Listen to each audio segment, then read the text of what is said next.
A law requiring safety car seats for children will finally take effect tomorrow. But the Land Transportation Office says that it will not be apprehending violators just yet. Jan Calimon tells us why.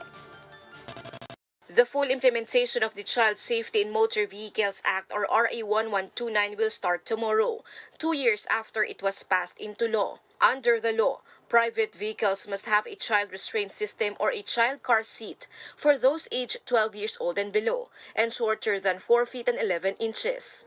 Children will also be prohibited from occupying the front seat and being left inside a car without a companion. Data from the Philippine Statistics Authority show that in 2017 alone, more than 1,200 minors aged 14 and below died from road crashes. Children do not fit seatbelts, di ba? Their bodies are not yet fully developed. And so we see that when they do try the adult-sized seatbelt, it's either loosely fitting or ill-fitting. And there is that very real danger that in case of a crash, the child will be ejected from the vehicle or hit the side or rears of that vehicle, which may have sharp objects. Based on the laws implementing rules and regulations, child car seats must have a Philippine Standard Mark stickers or Import Commodity Clearance or ICC certificate issued by the Trade Department. Selling of expired child car seats are also not allowed.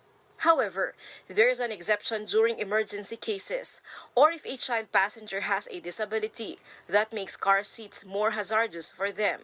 The law recognizes that, when it was enacted, there are already parents who have bought child car seats. So what will happen to those prior acquired CRS?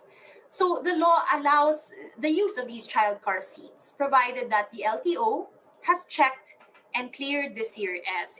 Those who will violate the law will have to face hefty fines and penalties, which range from 1,000 to 5,000 pesos. Erring drivers will also have their license suspended for a year. Manufacturers and distributors who will be caught selling unlicensed, expired, and substandard child car seats will be fined 50,000 to 100,000 pesos. The Land Transportation Office assured the public that enforcers will be trained to ensure that children will not be subjected to any form of distress during apprehension. But vehicles will not be apprehended anytime soon, as the agency is still addressing some issues on its implementation.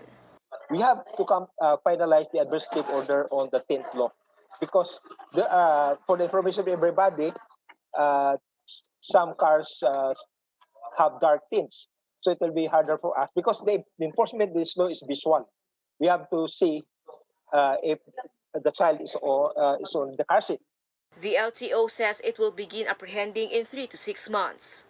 Reporting for News 5, Jen Calimon, We Are One News.